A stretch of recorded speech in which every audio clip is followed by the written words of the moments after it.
السلام علیکم ورحمۃ اللہ وبرکاتہ۔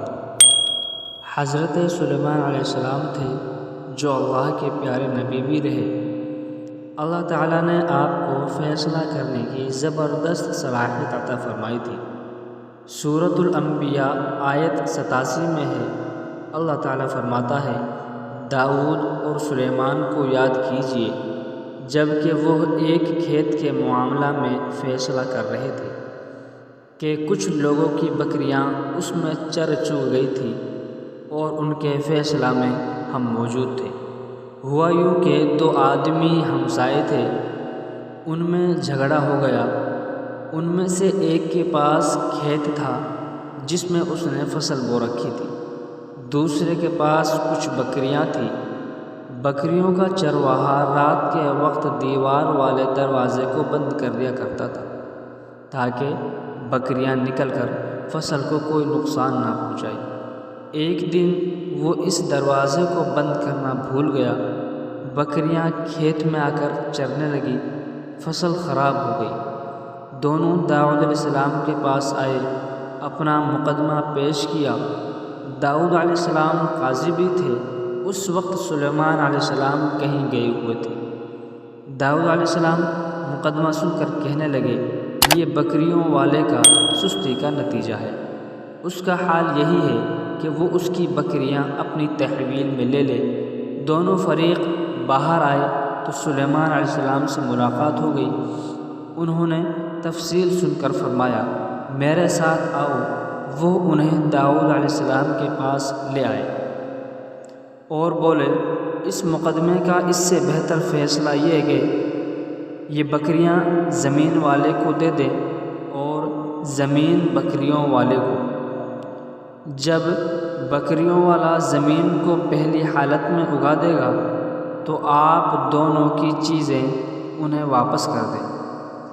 اس درمیان کھیت کا مالک بکریوں کے دودھ سے فائدہ اٹھاتا رہے گا، یہ فیصلہ زیادہ بہتر ہے، اور بکریوں والا اپنی بکریوں سے بالکل محروم نہ ہوگا اور کھیتی والے کا نقصان بھی پورا ہو جائے گا۔ یہ فیصلہ اللہ تعالیٰ کی جانب سے تھا۔ قرآن کریم کی سورۃ الانبیاء آیت 89 میں اللہ تعالیٰ فرماتا ہے کہ ہم نے اس کا صحیح فیصلہ سلیمان کو سمجھا دیا تھا۔ ہاں، ہم نے ہر ایک کو علم و حکمت سے نوازا تھا۔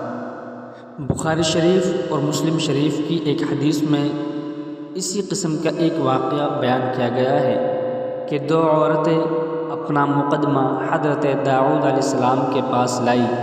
دونوں کو اللہ نے ایک ایک بچے سے نواز رکھا تھا۔ ایک بھیڑیے نے حملہ کر کے بڑی عمر والی عورت کا بچہ چیر پھاڑ ڈالا۔ عورت چالاک تھی، اس نے چھوٹی عمر والی عورت کا بچہ چھین لیا اپنی طاقت کے بلبوتے پر۔ داؤد علیہ السلام نے دیکھا کہ بچہ بڑی عورت کے پاس موجود ہے تو فیصلہ بڑی عورت کے حق میں سنا دیا۔ سلیمان علیہ السلام نے داؤد علیہ السلام سے اجازت چاہی اور کہا کہ میں اس مقدمے کا فیصلہ کر سکتا ہوں۔ انہوں نے اجازت مرحمت فرما دی۔ سلیمان علیہ السلام نے عورت سے کہا، بچہ مجھے دے دو۔ بچہ کو ہاتھ میں لے کر انہوں نے تلوار نکالی اور دونوں عورتوں سے فرمایا، میں اس کے 2 ٹکڑے کر کے تم دونوں میں بانٹ دوں گا۔ یہ سن کر بڑی عورت بولی، ٹھیک ہے، جبکہ اس کو معلوم تھا کہ یہ بچہ میرا نہیں ہے۔ اس کے دل میں خیال تھا کہ اگر بچہ میرے پاس نہیں تو اس کے پاس بھی نہ ہونا چاہیے، جبکہ چھوٹی عورت معاملہ کی وجہ سے چلا اٹھی کہ اسے زندہ رہنے دے اور اس کو دے دے۔ یہ سنتے ہی حضرت سلیمان علیہ السلام نے فیصلہ سنا دیا کہ تو ہی اس کی ماں ہے۔ جس سے اپنے بچے کے ٹکڑے دیکھنا برداشت نہ ہو سکا، پھر بچہ اسے دے دیا۔ یہ ماں کی ممتا ہے کہ اپنے بچے کو تکلیف میں برداشت نہیں دیکھ سکتی۔